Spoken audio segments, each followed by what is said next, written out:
आज हमारे ऊपर आरोप लगे कि भाई रास लीला होती है, फलाना होता है, ये है वो है, जो मीडिया वाला बोला। अगर कोई ये कहे कि अरे ये जिनके ऊपर आरोप लग रहे हैं वो भगवान कैसे हो सकता है। मेरे को मानने वाले, मेरे पास आने वालों की संख्या में कोई घटाड़ा नहीं हुआ। जब अपन ने ऐसा किया नहीं, ऐसा है नहीं, फिर किसी को कुछ भी अनुमान करना हो, कुछ भी आरोप लगाना हो, उससे मेरे को कोई फर्क पड़ता नहीं है।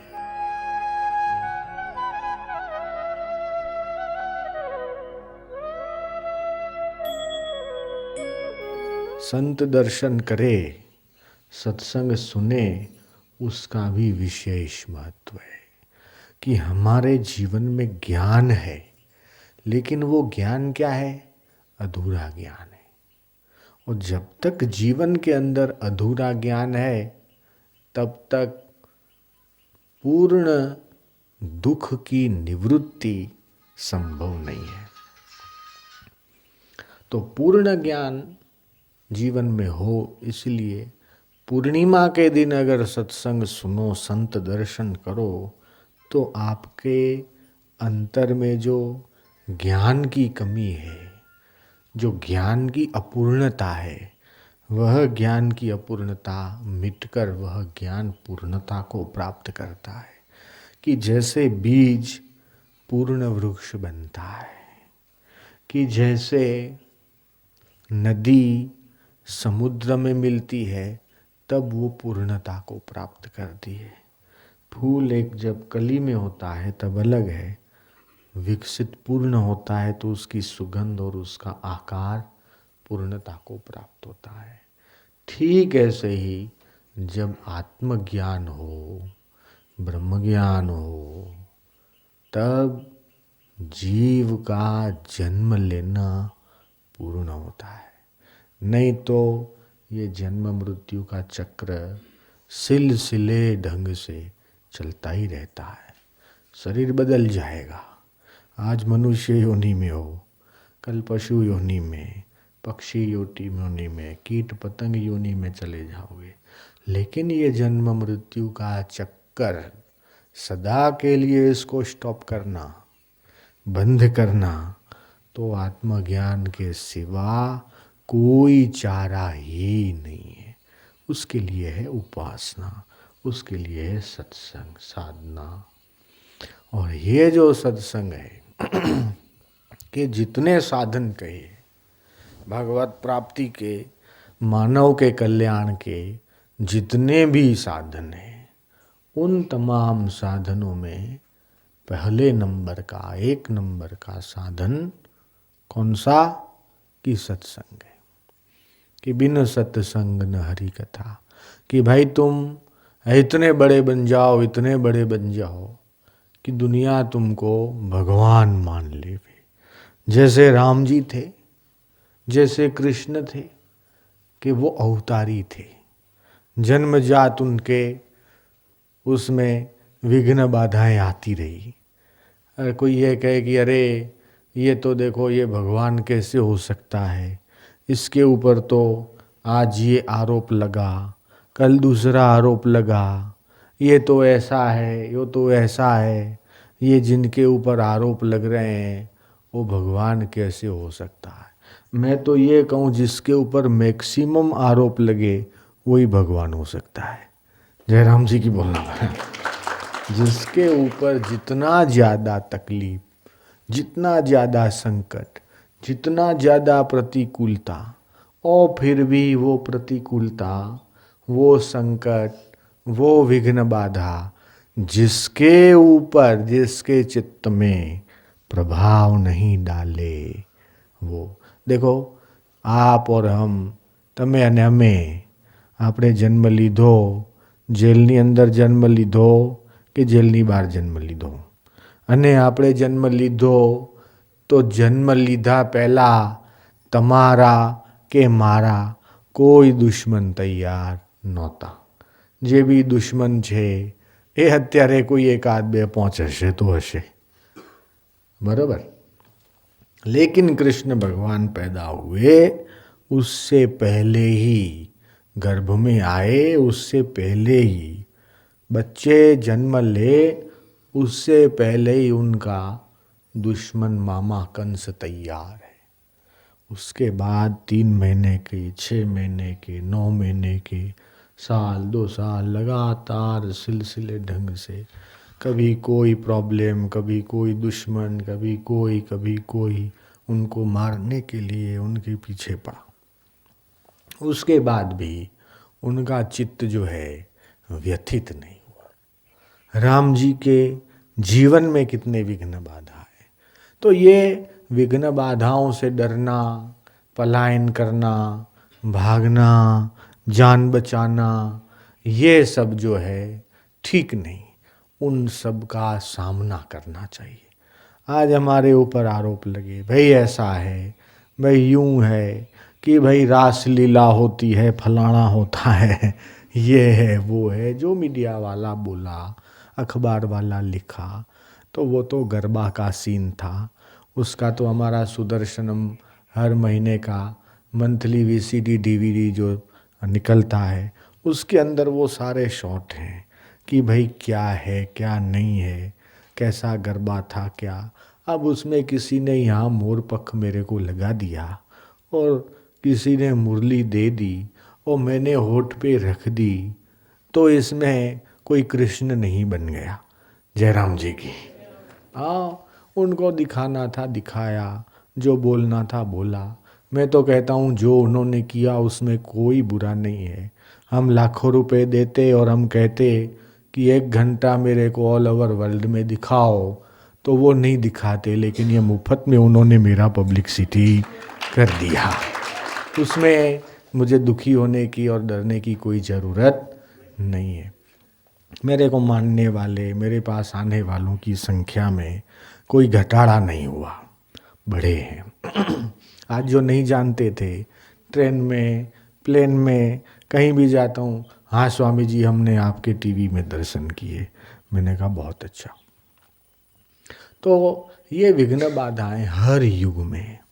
बापूजी थे तो जब अहमदाबाद आश्रम का स्थापना किया तब, और बीच बीच में कई बार वहाँ भी प्रॉब्लम आते रहे, अभी भी आते हैं, लेकिन उन प्रॉब्लमों से, संकटों से डरने की ज़रूरत नहीं है।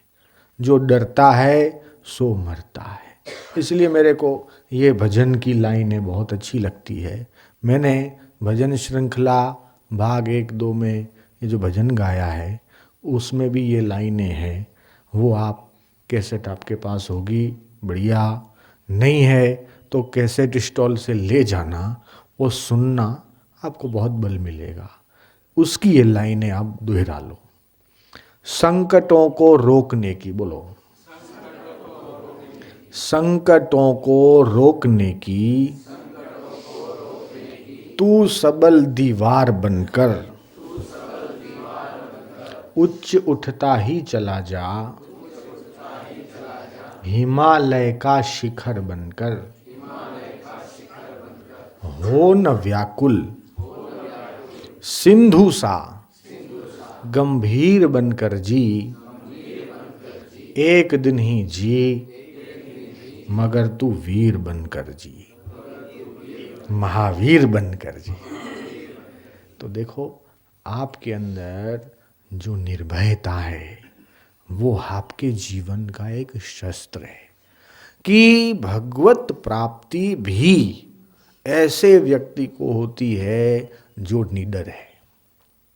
आज लोग, आसपास के गांव वाले भी हैरान होते हैं कि भाई ये महाराज ऐसे इतने पूरे जंगल में, इतने बड़े पहाड़ पे अकेले कैसे रहते हैं।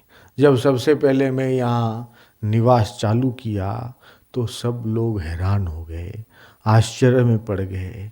मैं जब नीचे रास्ता नहीं था, और ये सीमेंट का रास्ता तो अभी अपन ने बनवाया, और उससे पहले जब रास्ता नहीं था ऊपर आने का, तब ट्रैक्टर में मैं आया और यहाँ पे मैं रहा। तो वो लोग हैरान हुए कि इतना सुख सगवड़ छोड़ के इतना दुख में, और इतना प्रतिकूलता में, और बिना लाइट और पानी का ठिकाना नहीं, ऐसे पहाड़ में हम कैसे रह रहे हैं? इनको क्या मिलता है? फिर कईयों ने अनुमान लगाया, क्या पता ये यहाँ से जंगल काट के उसका पैसा लाने के लिए रह रहे हैं, यहाँ से पत्थर बेच के लाखों रुपए का इनको कुछ कमाई करना है इसलिए रह रहे हैं। न मैंने आधा ट्रक, न मैंने 1 किलो पत्थर बेचा, न मैंने कोई पेड़ की टहनी आज तक बेचा है। लेकिन जिनको मानना हो मानते रहे। जब अपन ने ऐसा किया नहीं, ऐसा है नहीं, फिर किसी को कुछ भी अनुमान करना हो, कुछ भी आरोप लगाना हो, उससे मेरे को कोई फर्क पड़ता नहीं है। लेकिन जिस एकांत की महिमा जिस एकांत की महिमा गीता में है, एकांत वासो लघु भोजनादौ मौनम निराशा करणावरोध। और बचपन से मैं योग मार्ग का जो हूँ पथिक, तो ध्यान योग की जो साधना है, एकांतवास, कोई शोर नहीं, कोई आवाज़ नहीं, कोई डिस्टरबेंस नहीं, कोई कुछ नहीं, मैं यहाँ ध्यान भजन में बैठता था, बड़ा आनंद आता था। और लकड़े की कुटिया वहाँ पर बना के मैं रहता था।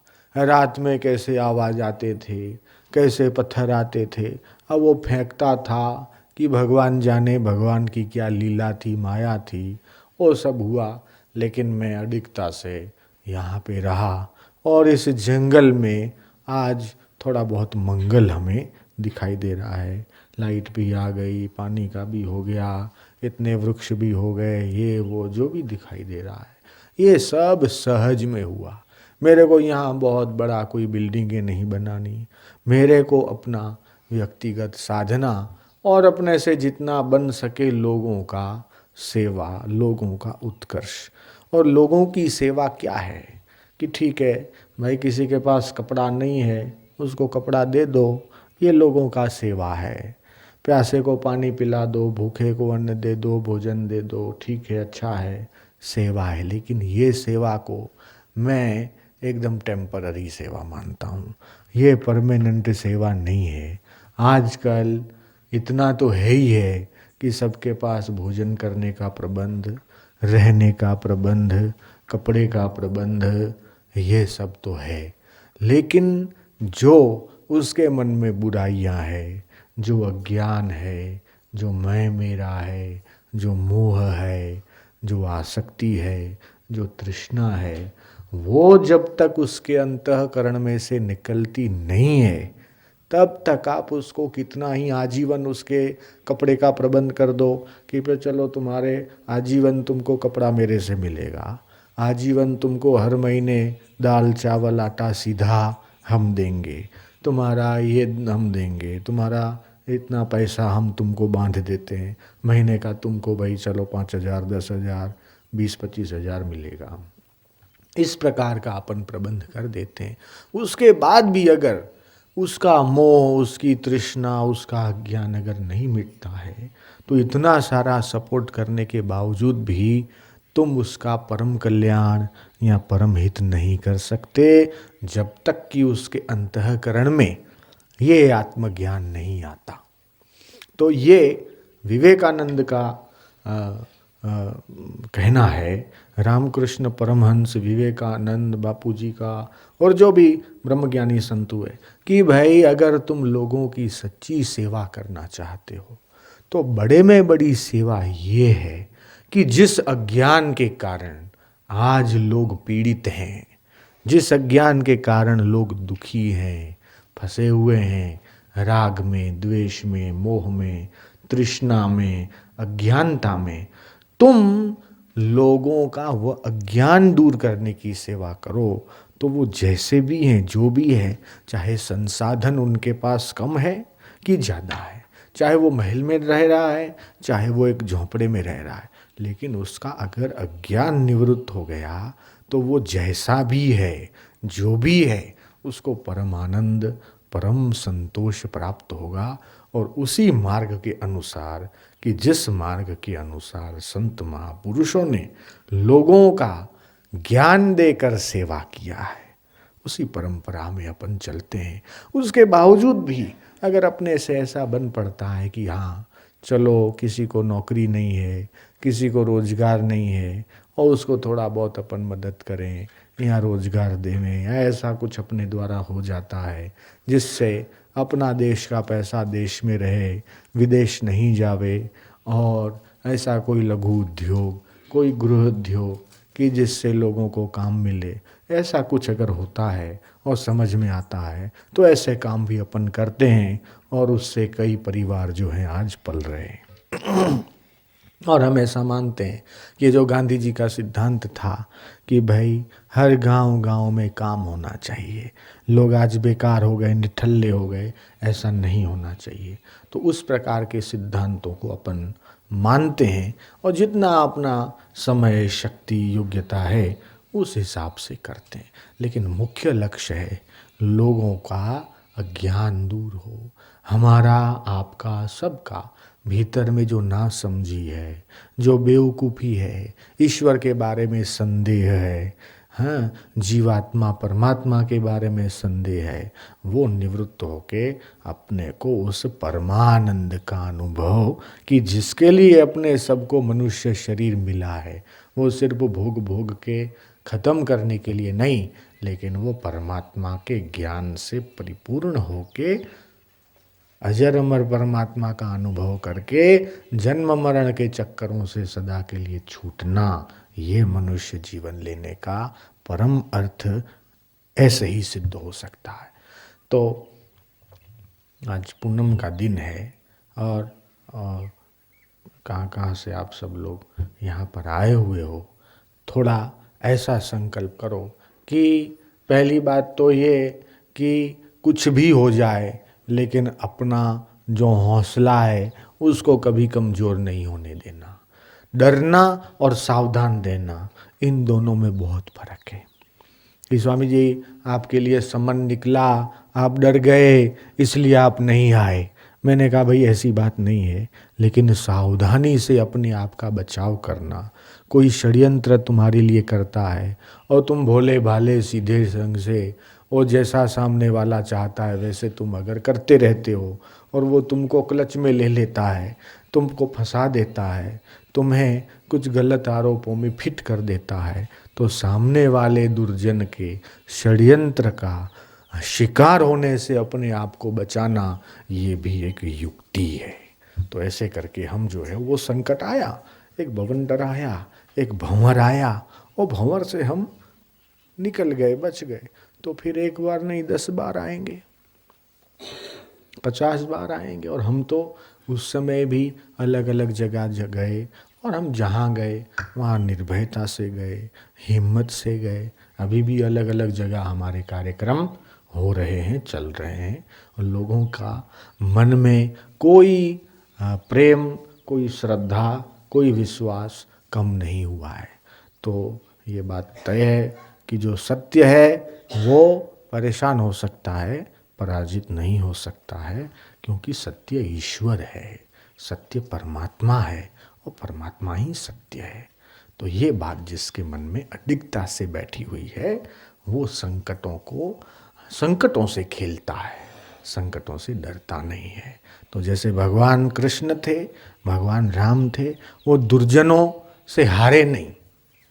जो जीसस थे वो तो दुर्जनों के आगे हार गए, और दुर्जनों ने उनको क्लच में ले लिया और उनको क्रॉस पे लटका दिया, उनके खीले ठोक दिए गए। लेकिन राम जी थे और कृष्ण भगवान थे, उन लोगों ने क्या, दुर्जनों के आगे वो लोग दबे नहीं, उन्होंने घुटने टेके नहीं, बल्कि दुर्जनों को उन्होंने पछाड़ दिया। उनके पास ये विल पावर था, उनके पास ये सूझबूझ थी, उनके पास ये शक्ति थी। तो जो मंत्र जप करता है, जो ध्यान करता है, आसन करता है, प्राणायाम करता है और आत्मज्ञान के विचारों में नित्य रमण करता है, उसको कितना ही प्रॉब्लम आ जावे, लेकिन उन प्रॉब्लमों से वो रास्ता निकाल लेता है, वो उन प्रॉब्लमों का शिकार नहीं होता। ओ